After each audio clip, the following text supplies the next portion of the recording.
Okay everyone, so welcome back in. So now we have chapter number 15, the components of a healthful menu. So now this follows right on from our last chapter of looking at nutrition and having an introduction to nutrition.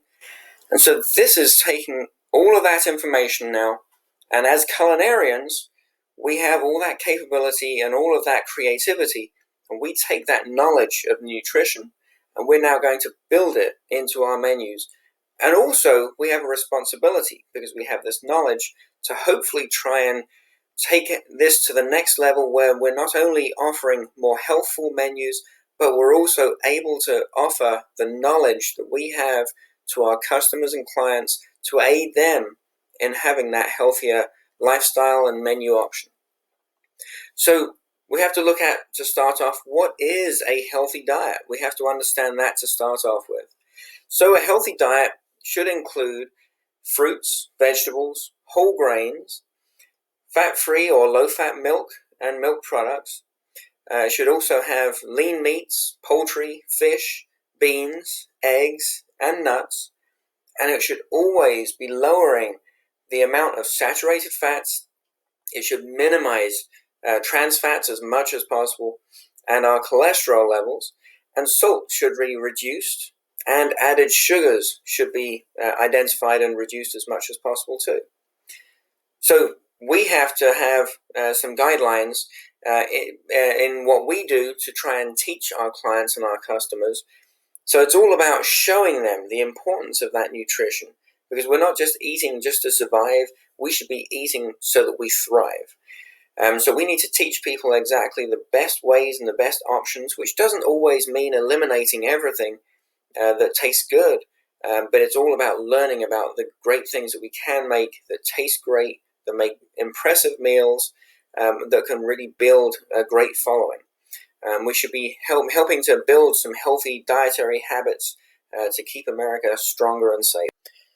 So we have what we call dietary reference intakes. So these are the recommended daily amounts that we should be taking in all of our various different nutrients, our macro and micronutrients that we learned about in our last chapter, and about the volume of energy which we are consuming that we need to be using, so that we're not creating an issue where our body is looking to store energy, excess energy, which we store as fat. And also we're going to be looking at any particular age ranges and genders, because different ages and different genders metabolize foods in different ways.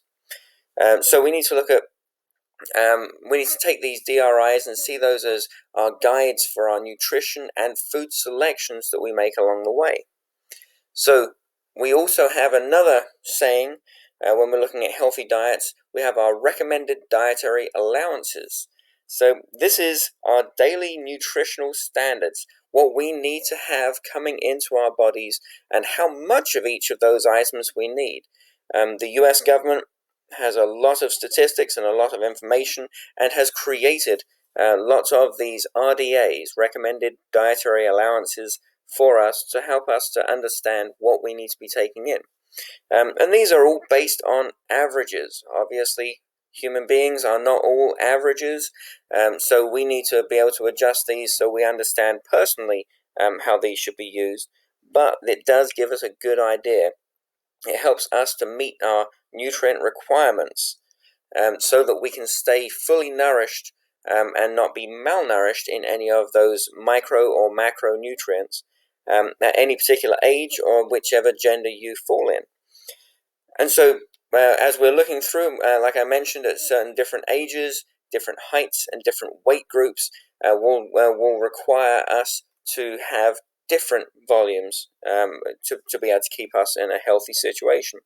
It also establishes how much protein we require and how much of the 11 vitamins and 7 minerals that we require each day as well. So then we also have another saying. So this one is AIs, so adequate intakes. So there are still some things in our nutritional necessities that we don't necessarily know exactly what we need, and we're still kind of working on those things. So if we don't have enough information to be able to set an RDA Then what we do is we say we need a certain volume of something, an adequate intake, which that identifies the daily intake that we need in order for ourselves to stay healthy. The United States Department of Agriculture, along with the Department of Health and Human Services, have created some dietary guidelines so that we can understand exactly what we need from our foods. And so this is always updated every 5 years, because as time goes on, and generally a 5-year span is a good span to look at, our understanding of different nutrients on our body can change, just because the fact is we understand more about what it's doing to our bodies. So they update these every 5 years, but this gives us science-based advice on for people who are above the age of 2 years old, on how we can promote health and reduce disease risk within ourselves, things like diseases of our heart, our pulmonary system, and also cancers, various things like that, that we can avoid or lower our risks with. So these are all give bases for the federal food and nutrition programs as well. So let's take a look at our dietary guidelines when we're looking at various different foods. And so we have lots of different subgroups that we look at between vegetables, fruits, breads, cereals, rice and pasta, lean meats, fish, poultry, certain fats and oils. Fats being when a fat is solid at room temperature, we call it a fat. Things like butter and lard, and oils when we look at those fats as being liquid at room temperature. So things like soybean oil, sunflower oil, different vegetable oils. When we're looking at those, and sweets, with added sugars, nuts, and then fat-free or low-fat milks and dairy products. So we're going to take a look at what our guidelines are with those items.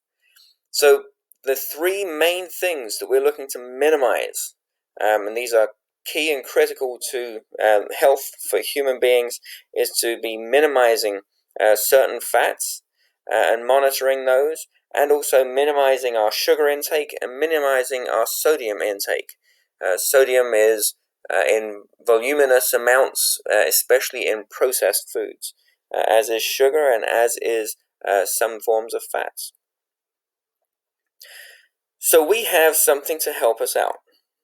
And so let me take you over to a website that we have. And so myplate.gov, choosemyplate.gov, is a fantastic resource. And this is a resource that all of you can take a look at farther down the road as well. This is something that's constantly being updated, produced by the USDA, the United States Department of Agriculture. And this talks about all of the different nutrients that we need, but the way that it's worked out is so that lay people, general people who don't necessarily have much of an understanding of nutritional value, they don't have to count calories, they don't have to look at specific things which can take a lot of time and end up being a negative factor when people are trying to improve their health. And they can actually look at this and go onto this website, and it gives some great structured advice on what to look at, where to go to. You can actually take a look through. There's lots of different resources and things to look at, different videos and things like that as well. And so really simple things, like say if you want to learn how to make a peanut butter and banana smoothie. So we can just click right on onto that link. It brings us right on there. And instead of people having to read reams and reams about all of this, they literally just show a very quick little video. Starts off with a little short piece of information right there. And then it discusses safety things like washing your hands. It talks about mise en place that we all know about, where we're gathering all of our ingredients together so that we have those in place. And then what equipment we're going to need to actually produce our peanut butter banana smoothie. We're taking our first ingredients, like our bananas, breaking them down, putting them into the blender. And it goes through all of these various different things and shows you the finished product as well.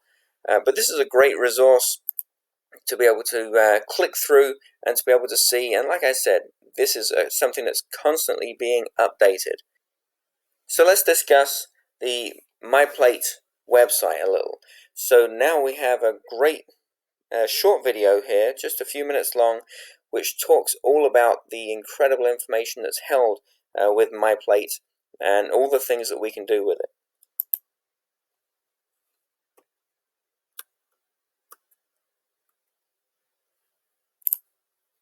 The United States Department of Agriculture, or USDA, has created a food guide called Choose My Plate. This guide helps to translate the recommended dietary allowances for people and other guidelines into the kinds of food and amounts of food a person should eat each day.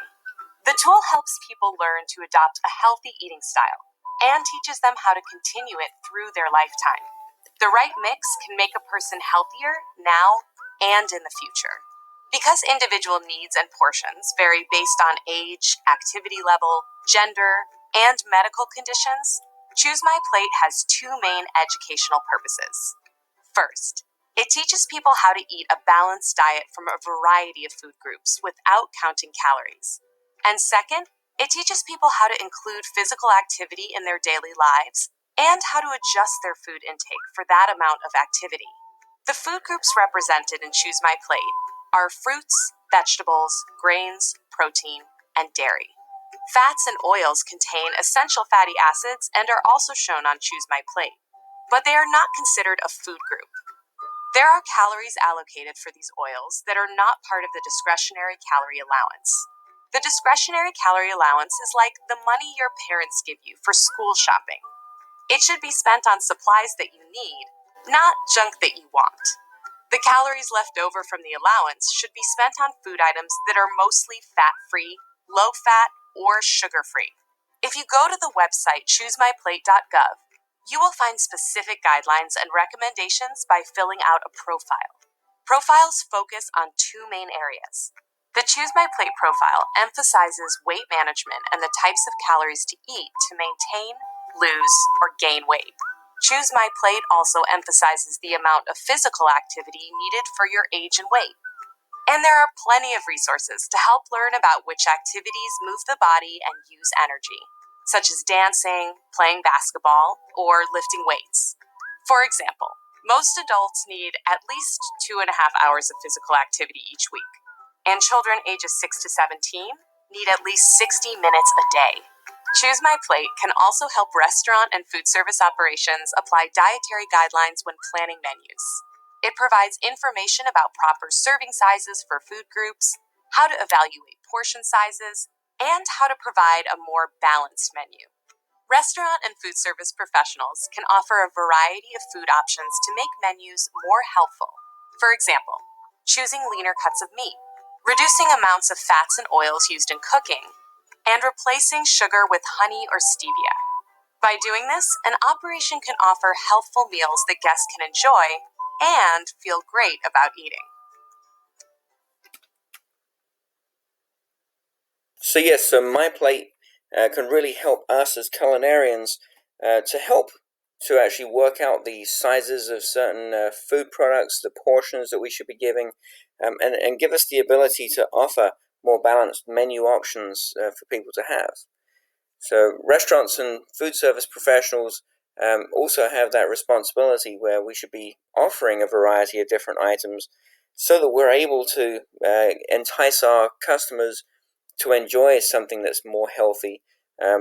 Things like choosing leaner cuts of meat, reducing the amounts of fats and oils, and replacing sugar with things like honey and stevia, more natural sweetening products.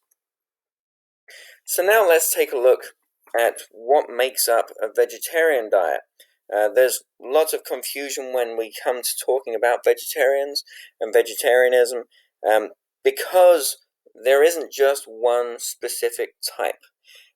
So people who eat vegetarian diets can be because of several different reasons or because of one of many reasons. So it might be from religious beliefs, might be from concern for the environment, economic concerns, health considerations, animal welfare factors, and ethical considerations too. My daughter is a vegetarian, and so I've personally had the experience with different types of vegetarianism, and watching her go through the stages of choosing exactly why and what she's going to enjoy to eat. But the big thing for vegetarians is to make sure that with their diet that they always get every nutrient that they need to be healthy. And so sometimes that can be a little tricky, but it's certainly not impossible. It's just something that you have to work on and understand to make sure that you're keeping yourself healthy. So a general vegetarian is termed as someone who eats no meat, fish, or poultry products.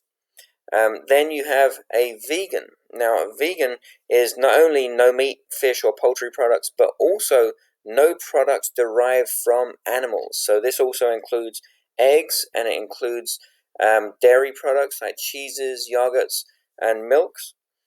And then we also have an ovo-vegetarian. Ovo-vegetarian is a vegetarian who eats eggs, but not dairy products. And then we have a lacto-ovo-vegetarian. A lacto-ovo-vegetarian is a vegetarian, but they do eat eggs and they do eat dairy products. Then we have a pescatarian. So pescatarians are vegetarian, but they do include fish in their diet.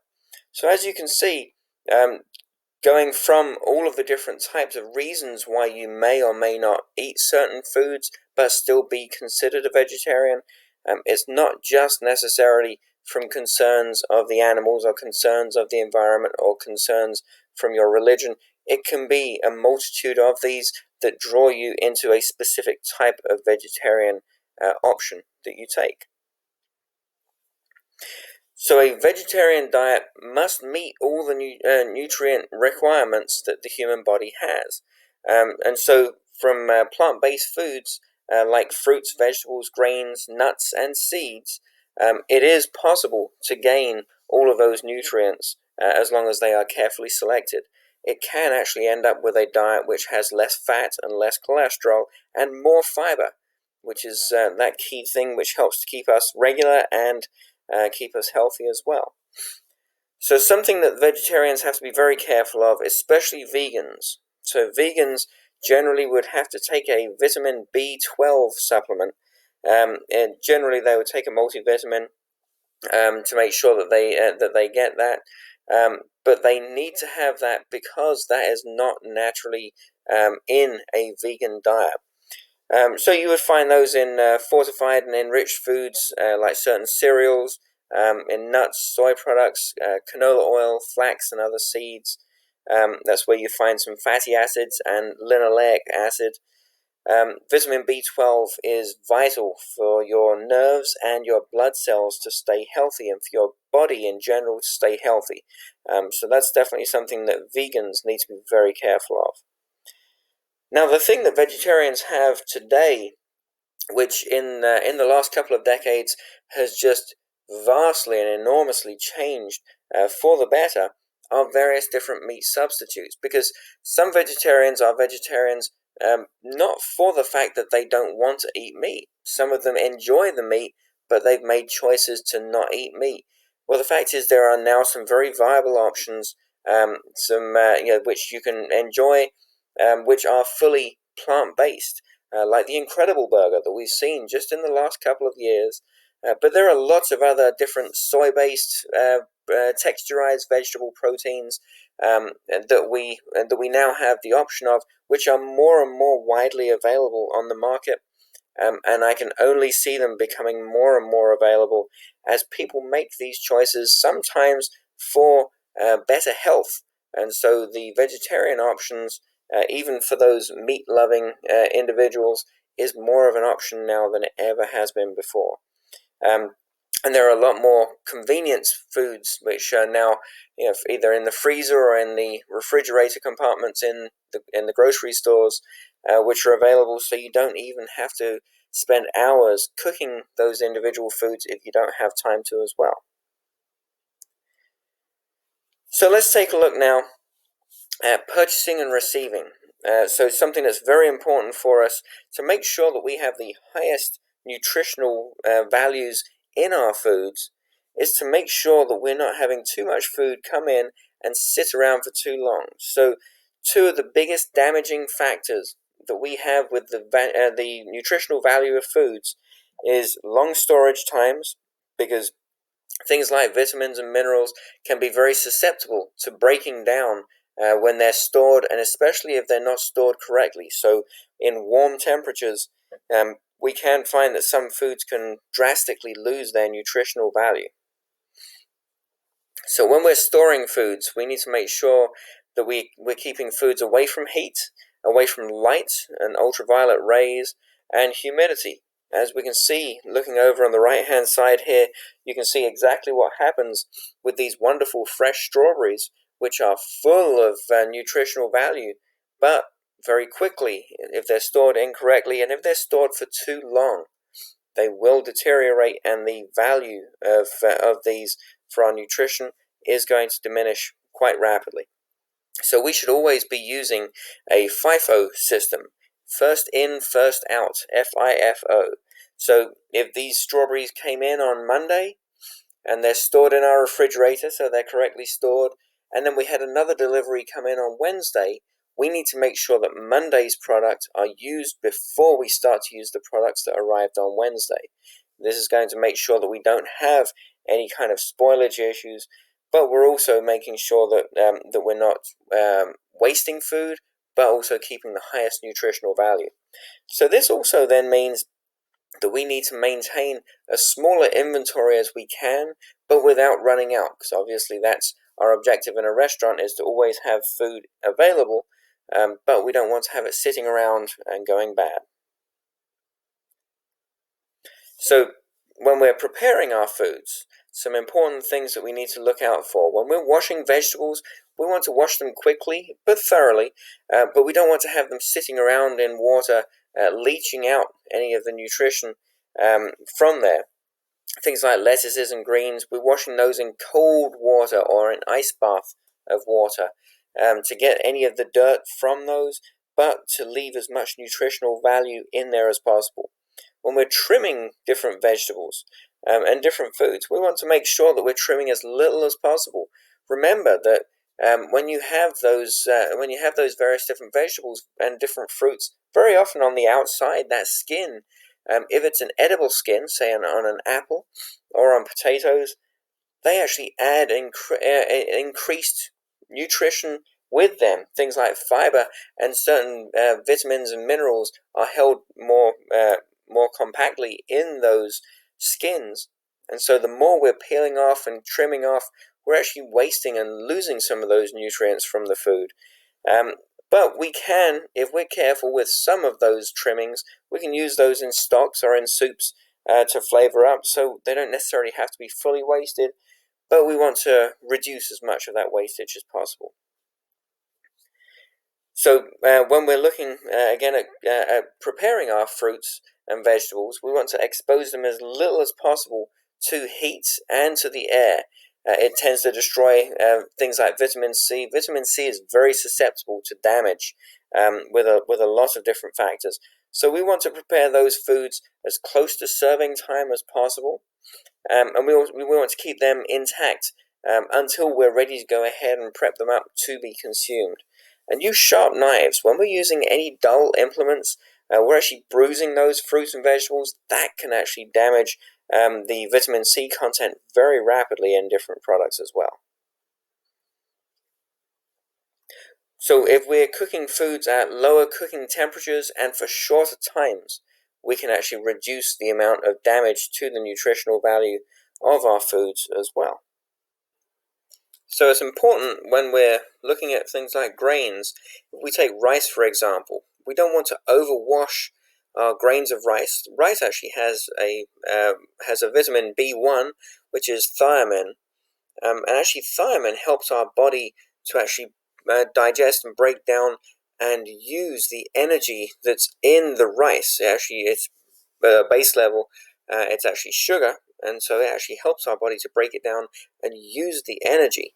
So they work in a symbiotic way like that, So if we actually overwash our grains of rice, we'll have less vitamin B1, thiamine, and so we will not actually have that giving our body the ability to burn the energy that's in the rice.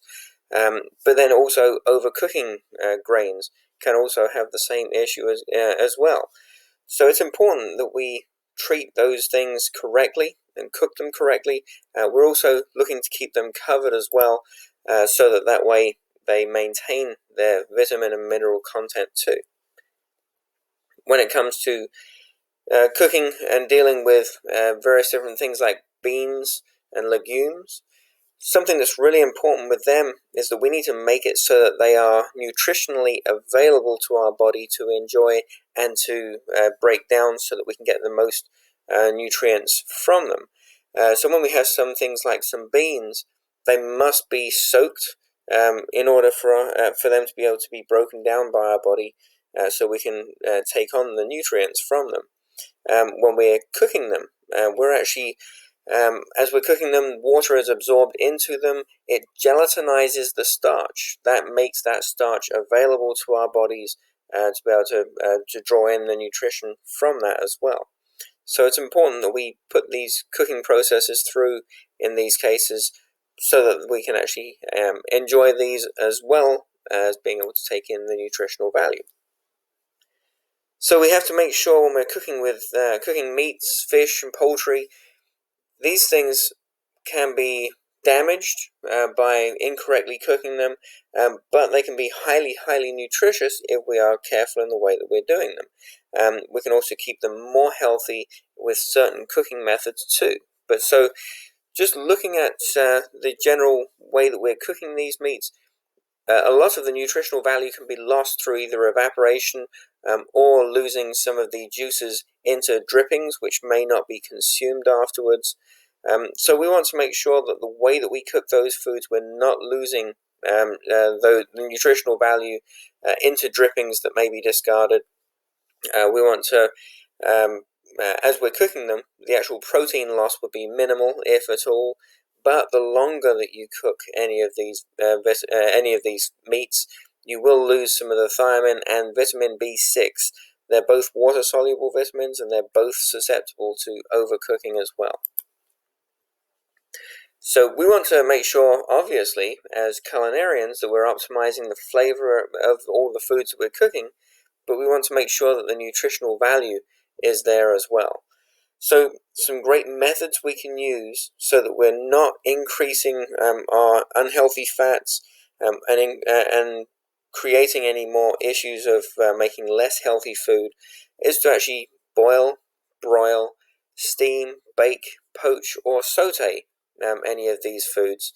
That tends to add minimal, if any, additional fats, but it can help us to maintain the succulent flavors in the foods that we're cooking. We can add broths or make broths from the foods that we're cooking as well. That helps us to retain some of that, some of the nutritional value that might be lost into the pan as we're cooking.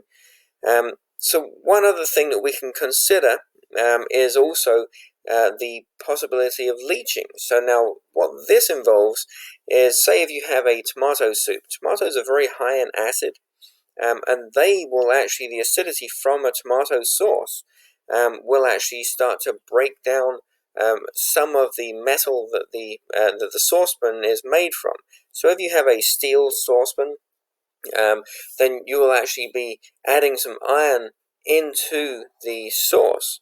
Now, obviously, we need to be careful, because if you have an aluminum pot, then that's not something that we want to have any leaching from, because if you're leaching aluminum into your food, then aluminum is actually a toxic poison to our bodies, so we don't want to have that. But in some cases, it can be a beneficial thing.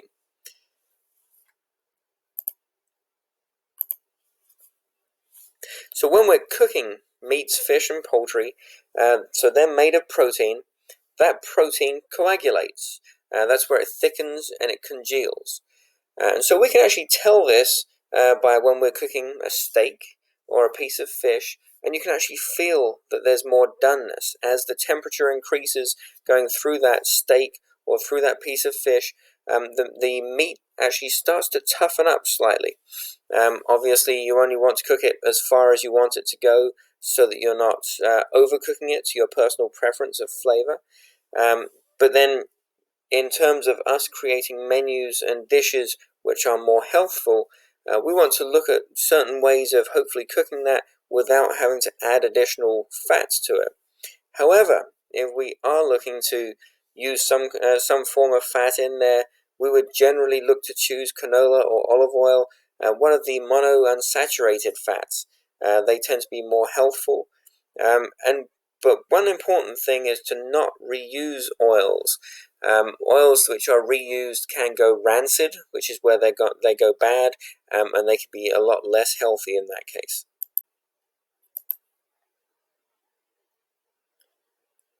So for cooking fruits and vegetables, one of the easiest ways that we can retain all the nutritional value is by simply serving them raw, possibly slicing them up, but without cooking, that means that all the nutritional value is still inside those fruits and vegetables. If we do want to cook them, we want to cook them quickly with minimal liquid, and then serve them immediately afterwards as the best method. So a couple of ways that we can do that by not adding any additional fats or anything like that is to microwave them or pan steam them. We want to season them lightly, salt being the predominant issue where we don't want to add too much additional sodium.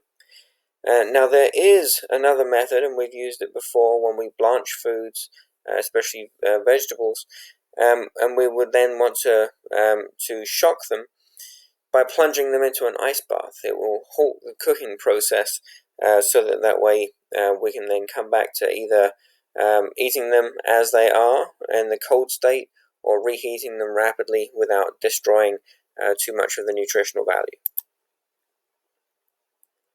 So the reason why we want to use less water when we're cooking the vegetables is because otherwise we have more of the leaching effect, where we will actually lose or destroy more of the vitamin B and the vitamin C content. They're both water-soluble vitamins, and so they will leach out into the water itself, which, if we're not using that water to reduce down as part of our sauce, or addition that will go with those vegetables, then we're going to lose those vitamins away from our food that we're going to eventually eat. So one way that we can enjoy those foods without adding too much fat to them, we can stir fry them, where you would only use a very minimal amount of oil, or you can briefly steam them, because then you're not going to be adding any additional calories to the food as it's being cooked. So with things like root vegetables, we can bake those. So when you're baking something, that means you're not adding additional fat or oil to them. So root vegetables actually can be baked very successfully with the skin on, because again, generally either in the skin or just below the skin of fruits and vegetables, you will actually find a lot of the mineral and vitamin content, as well as the fiber that we need as well. When we're frying foods, then unfortunately, that being such a hot temperature will destroy or damage the vitamin C and other various nutrients in the food, and of course it adds fat because we're frying those foods. But when we're holding food, so now we're talking about, say if we're hot holding some chicken. So we can see over on the right hand side here, we've got some chicken breasts that are grilling. If we're grilling a significant amount of chicken breast, and then we're going to hold them in a hot box to keep them hot for a significant length of time during service, then all the time that food stays hot, we're actually damaging the valuable nutritional value in that food. And so the longer it's being stored, the more nutritional value is being taken away from the food we're going to enjoy. So preheating, storing and reheating foods, that's all going to add up to us losing more nutritional value. To improve the nutritional value, to improve the flavor, color, and texture of the food, if we avoid having long holding times for those foods, and cooking them in smaller batches. If you know that across that dinner service that you're probably going to need about 20 orders of chicken, then rather than pre-cooking all of that chicken before service starts, if we only cook a few pieces of chicken at a time so that they're ready to be served in batches, then that means that there won't be that long time period from when that food is cooked to when it's being consumed, so you won't lose that same amount of nutritional value. So when we're looking at vegetables, and we've done this a lot in class, where we'll prepare the various different foods correctly. We're going to rinse them, trim them, peel them, without losing too much of the vegetables themselves. Cut them into even pieces, because we don't want to have some pieces overcook and some pieces undercook. Then we're going to blanch or par-cook those vegetables in boiling water. Then we're shocking them in an ice bath, draining those vegetables off so they're not just sitting in water that will be leaching out more of the nutritional value, and refrigerating them so that they have optimal quality to them as well. And then reheating again in small batches so that we're not having too much of those vegetables sitting and losing nutritional value at high temperatures for too long. We can either simmer them in water, or we can just quickly saute them with very little fat to make sure we're not adding additional calories in unhealthy fats. So now, some other thought processes we can have when it comes to making our menu more healthy.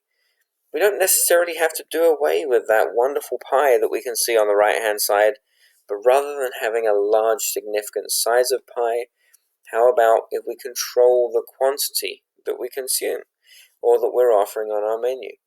Maybe we should add a more appropriate size. Rather than it being such a large piece of pie that we can barely even consume it, maybe we have what we may call a lunch portion, or a half-size portion, or a light portion, or some people may call it a senior portion, a senior-size portion. So we can also add more healthy ingredients to those menu items. So adding fresh fruit, adding fresh vegetables, whole grains instead of white grains, and then legumes, which add so much more to everything. We may even want to try and modify our recipe. So that may mean that we try to lower the amount of fat that's in the recipe, the amount of sugar, or the amount of salt, the sodium content in our recipes as well, if it's possible. So let's take a look and see where can we make some of these alterations in our recipes. So you have some soups and sauces and gravies can be very high in fat. There may be a possibility of being able to use margarine instead of using butter. Margarines generally have the same fat content as butter, but they generally tend to be made with unsaturated fats, which are polyunsaturated and monounsaturated fats. So they can actually help us to reduce our LDL, which is low-density lipoproteins. LDL is something you'll hear about if you go to the doctor and you have your cholesterol checked. LDL is actually the bad cholesterol levels that you can have. So if you have a significant LDL level, you'll actually be looking to lower that down. Well, there are some margarines that can help you to do that. However, one of the problems we have with margarines, where they are very processed fats, they do tend to have trans fats in them. And trans fats are something we want to try and avoid as best we can as well. However, butter has saturated fat. So as you can see, between our solid fats like margarine and butter, we need to try and work on ways that we can reduce down the amount of fat altogether. So in baking, we might want to reduce down the amount of butter that we have, or the amount of margarine we have in a cake. Well, it is actually possible to modify somewhat some recipes and add fruit purees in, an apple puree, a pear puree, even a banana puree, that can actually be placed in place of that fat. You can lower cholesterol by using egg substitutes as well, and you can lower the sugar level as well, replacing with sugar substitutes. However, just be careful with sugar substitutes. Just be aware they do not caramelize and brown in the same way that regular sugars do, unless if you're adding in things like honey and other natural sugar products. So if we're looking to reduce our excessive fats from our menu offerings, we want to try and reduce certainly the saturated and trans fats, because those ones are the most detrimental to our health, and replace them with other products. So always remember, foods that have high fat contents include some meats, full-fat dairy products, sauces, especially our traditional mother sauces, nuts, oils, salad dressings, and baked goods. So when we're looking at choosing meats, instead of using USDA Prime, which USDA Prime meats are very expensive, they taste really good, and they tend to have a lot of moisture to them, and that's because there's a lot of marbling of fat in amongst the actual meat itself, which renders down, as we're cooking it, it melts, it renders down, adding more moisture and more flavor to the meat. However, because of that, there is additional fat in USDA Prime. If we went to USDA Choice or even USDA Select, they actually have significantly less fat marbled throughout their meats, so they are an option if you're looking to lower your fat content. You just have to be a little more careful once you get to USDA Select, where it has a lot less fat. You need to make sure that you're using cooking methods that will actually maintain a good moisture level in the foods. So you'd be using moist cooking methods, using parchment or foil or vegetable leaves to hold in some of the moisture, and then maybe basting with stock. If you have a stock that's been skimmed so it doesn't have the fat content, but you can actually baste over the top, you can add more stock over the top of the meats just to maintain that moisture content.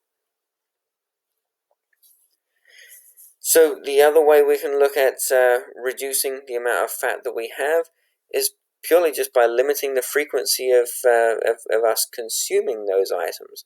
So it may be that rather than having a steak every night of the week, that you have a steak once a week. You might, instead of having a 16-ounce steak, you might just go with an 8 or a 4-ounce petite filet or something like that, where it's a much smaller steak. There are some flavors which are hard to imitate, and there are some things in baked products that you're just not going to be able to find that right recipe for. It may just be that we just need to enjoy them, but only sometimes, and reduce down the number of times that we're consuming those. When we're looking to try and reduce fats in our soup stocks and sauces and gravies, then it can be that we reduce. We can use a reduction of stock, which naturally thickens to give ourselves a nice sauce. Instead of using a roux, which, as we know, roux is made up from butter and flour, so half of it is fat. We can use a slurry. A slurry is when we're taking a starch-based product like cornstarch, and we're adding that to water to actually use as a thickening agent. So we can use a slurry to make a bechamel or a type of bechamel if we want to, that would have much, much less fat in there. We can make sure that when we're making our stocks, before we finish those stocks, that we're skimming them, because as we know, the fat rises to the top of those stocks. So if we use a ladle to skim off not only the scum but also the fat content on top of that gravy, on top of that stock, not only will that stock be less cloudy, but it will also be of a much better quality as well, and it will have less fat as well. If we're trying to make a creamy sauce and we're trying to reduce fat, that can be a little challenging, but if you use a blend of cottage cheese and strained yogurt with a cornstarch slurry, you can actually end up with a fairly creamy, flavored as well as creamy textured type of sauce as well. If you're looking to try and thicken a stew or a soup, you can use pureed vegetables. That way you're not adding any fats to your soups or your stews, but you're getting that thickened texture to it as well. It may be that when you're serving different meats, you might want to replace the gravy with things like fruit coulis and salsas and chutneys, which are all naturally thickened with the ingredients that are in there, but not being fat as one of them. You can use skim milk when you're making your bechamel sauce, and you can also use sour cream or plain yogurt for the garnish to lower the fat content in the soups, but to still give that nice creamy flavor and texture to those soups. And you can use vegetable jus or consommes as sauces themselves. If you want to have something on the lighter side, if you're making a fish bouillabaisse and you want to have a lighter sauce with it, then these will work perfectly. So let's take a look through and have a look at a number of different substitutions that we can make that can be realistic substitutions if we work on trying to make them as close as possible to the end result that we want. So instead of using whole milk, we have the options of 2%, 1% or fat-free milk. With eggs, whole or yolks, we can use egg whites or a commercial substitute for eggs, or we can even use fruit or vegetable purees in certain baked products as well instead of those eggs. Instead of using butter, we can use a trans fat-free margarine, because we always want to avoid the trans fats that can be in some margarines. We have olive oil, nut oils, and avocado oil. Instead of coconut and palm oil, which are both saturated fats, we can use canola oil, soybean oil, safflower oil, grapeseed oil, or apple sauce, or a low-fat plain yogurt. For cheese, we can use various different low-fat cheeses, still having that wonderful fermented flavor that we get from cheeses, but with the lower fat content. And then yogurts, well, there are low-fat yogurts and non-fat yogurts that are available, which still have a lot of flavor to them and that creamy type of texture. Things like bacon, we can substitute that with turkey bacon. We have Canadian bacon, which is where you have a lot less fat content to it and a larger eye of meat. Or you can actually take some lean ham and cook it, grill it in similar ways to what you would with bacon, and you would still end up with a lot of that flavor without having the fat content. Instead of regular pork sausages, you can use turkey sausage or seasoned ground turkey or soy crumbles. For ground beef, you can use sirloin, or you can use ground turkey breast or ground soybean paste. And various different texturized vegetable protein ground down into an alternative as well. If you're looking to have chocolate flavors in baking and things like that, then you can use cocoa. Instead of using heavy cream, use an equal portion of half and half and canned evaporated skimmed milk. That way you still have that texture, the thickness that you're looking for, and the creaminess, but without anywhere near as much of the fat content. So let's look at some healthful modifications that we can use for meats. So we can choose low-fat meats, which tend to have a lot of the visible fats that have been trimmed away. We can use low-fat cooking techniques, so we can bake that chicken instead of frying the chicken.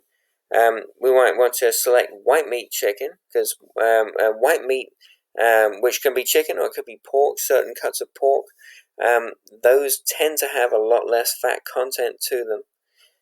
We can also cook the chicken with the skin on, but then before we serve it, we take the skin off. The skin is in fact just underneath the skin is where the fat is stored in all these different meats, including chicken. And if you peel that skin off after it's been cooked, but right before it's served, you'll at least have the benefit of maintaining and holding in a lot of the moisture in that meat before you're serving it. And then you can marinate boneless, skinless chicken breasts to actually add more moisture and more flavor to that meat, so that way you still end up with a lot of flavor and a lot of moisture. You don't lose out so much, but you don't have that fat content. So let's take a look at some healthful modifications that we can make for seafood. So we can dry saute them without any oil, we can grill them, we can poach them, and we can use things like swordfish, mackerel, tuna, and salmon. They're all very high in omega-3 fatty acids, which are amazingly good for us. Now, when we do look at different seafood, we do have to bear in mind things like shrimp, lobster, and crawfish. Those are actually very high in cholesterol. So if you have an issue with your own cholesterol being too high, those are things you may need to avoid, but they do not have saturated fat. Now let's look at vegetables. To make some modifications when we're cooking vegetables, instead of sweating them in oil or in butter, we can sweat them down in a little stock. And then just to finish off the vegetables, just at the end, we can add a small amount of butter or a small amount of nut oil or olive oil, just to finish them off, to give them a little shine and a little flavor. But that means you don't have to use as much. Just bear in mind, as we've studied before, if you are using a particular type of nut oil, say a walnut oil, do make sure that that's listed in your menu, because obviously you may have some allergy issues there as well. So for desserts, this can be a little trickier, but we can use low-fat and fat-free cottage cheese, ricotta cheese, yogurt, or cream cheese. Just bear in mind the proteins in these products. You will need to have them combined with some form of starch, so that when they cook, they don't split and break. You don't want to have them curdling, because the texture then will be ruined. We can use phyllo dough if you're looking to make something with pastry. Phyllo dough is much, much thinner, and so you can add the flavor of pastry by having a much smaller, thinner piece, so that way you're not introducing a lot more fat. And you can always use an atomized spray oil instead of using large amounts of oils and fats in your baked products. So then for garnishes, so when we're working on garnishes, we can use thinly sliced vegetables or microgreens, as you can see up in the picture right up here. Microgreens are gorgeous. They actually add some nutritional value to your product as well. You can include cheese in your garnishes, but you need to bear in mind that if you're doing things like that, that will be part of the calorie content, because they are calorie dense. You can use foams, as we can see in the picture right down here.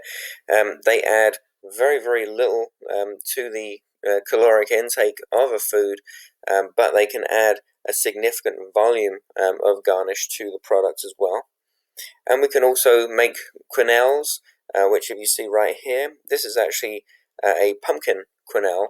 So it uses no fat, because you just cook that pumpkin down. You can bake that pumpkin, you can mash it and form it in with a couple of spoons. You can form that into a quenelle to add that wonderful garnish, but without having any of the added fat to that. You can also do this by brunoise, the small, tiny little dice fruit or vegetables, or you can use a very light vegetable sauce to actually garnish with as well. So when we're looking at the production of various different foods, there are definitely some things that the public have huge concerns about, and we have to make sure that we are knowledgeable about the foods we're purchasing, so that we can inform our customers and clients as to whether it's something they want, or if they want us to change or modify what we're producing. So there are things like pesticides. Pesticides kill insects and other plant pests that are hanging out in the fields, because obviously in a field where you're growing significant amounts of wheat or corn or soy, these are wide open spaces out in the countryside, so there's no control to stop anything from flying through, from walking through, and so pesticides will kill off these insects. Herbicides are to kill off the weeds that can grow in between these various different food products. And we also irradiate some meats with low-dose radiation, and some other foods as well. Things like pork have become irradiated now, as she gets rid of trichinosis. So There are benefits to this, but there are concerns for some members of the public as well as to what we're doing with our foods. So hormones can be added into our different foods, into meats. Sometimes it will be chemical substances. It can be injected into the animals, or it can be placed into the feed of the animals. These hormones, the objective is to make the animals grow faster, so that they can be produced faster and slaughtered, and they cost less money to produce. Antibiotics can also be given to animals. They prevent infections. GMOs, genetically modified organisms, can be plants or animals.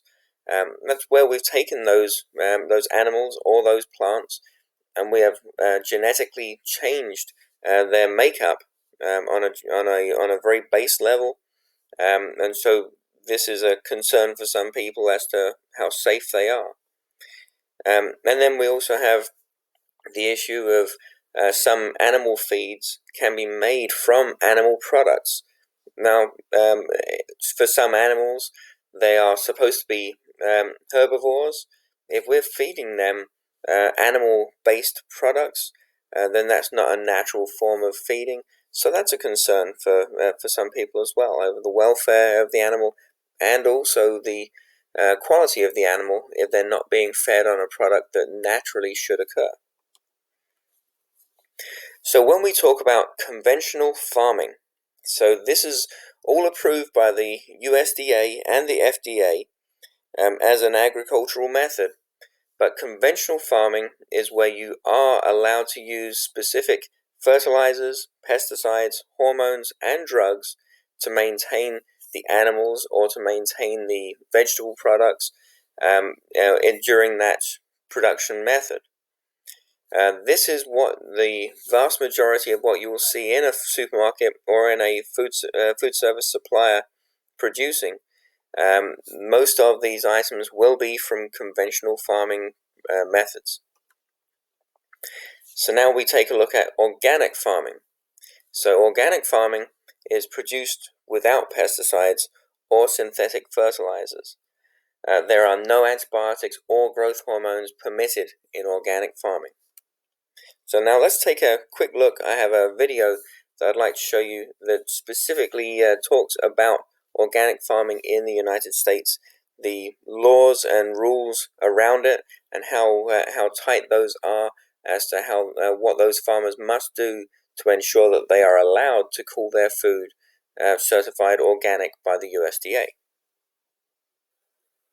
Over 2/3 of American consumers purchased an organic food product in 2008.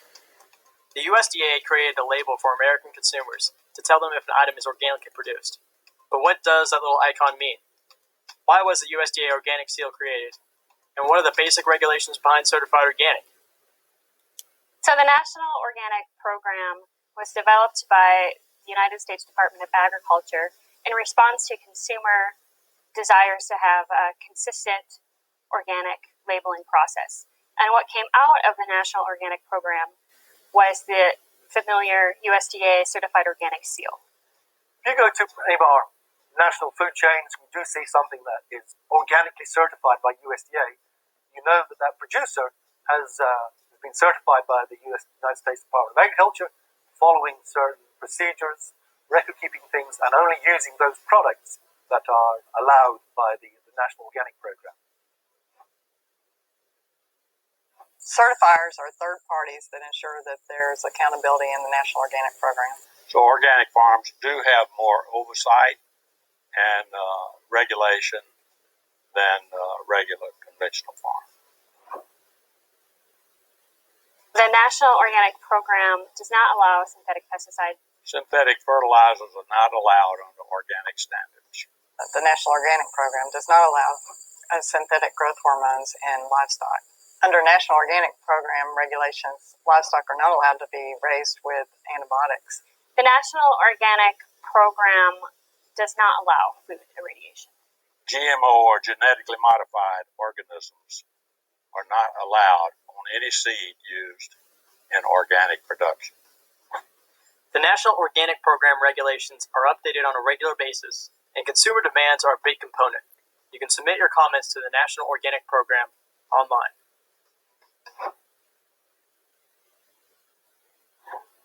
If you go to a supermarket that has organic produce, most of that produce will be produced by a huge company located in California. If you look at the whole picture, the carbon footprint is not as sustainable as many would be led to believe. There's a big business behind the organic labeling of products. Certified organic tells you what isn't in your food. Ultimately, buying a certified organic product in a supermarket is a vote for higher standards in the American food system. So when we're looking at certified organic, as we saw in the video there, it meets the requirements of certifying that organization to be organic.